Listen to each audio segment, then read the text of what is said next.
আমরা টাকা পয়সা অনেকভাবে খরচ করতে চাইলেও আল্লাহর রাস্তায় দান করতে চাই না। আজ এমনই একটি দানের গল্প তুলে ধরবো। হযরত আবু বকর রাদিয়াল্লাহু তাআলা আনহু কেমন দান করতেন। নবী করিম সাল্লাল্লাহু আলাইহি ওয়াসাল্লাম যখন মদিনায় ইসলামের ভিত্তি সুদৃঢ় করতে কাজ করছিলেন, তখন মুসলিমদের অর্থনৈতিক সহায়তার প্রয়োজন ছিল।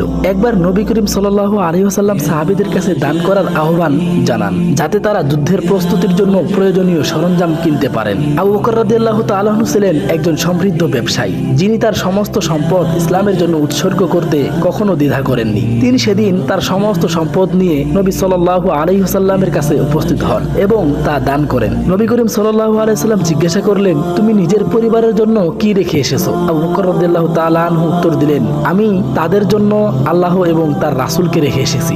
এই গল্প থেকে আমরা শিখতে পারলাম, আমাদের জীবনে আল্লাহর প্রতি পূর্ণ বিশ্বাস এবং নির্ভরশীলতা থাকা উচিত। দানের ক্ষেত্রে আমাদের নিঃস্বার্থ হওয়া উচিত, কারণ আল্লাহ আমাদের রিজিকের যোগানদাতা। তাই আমরা আল্লাহর রাস্তায় বেশি বেশি দান করার চেষ্টা করব।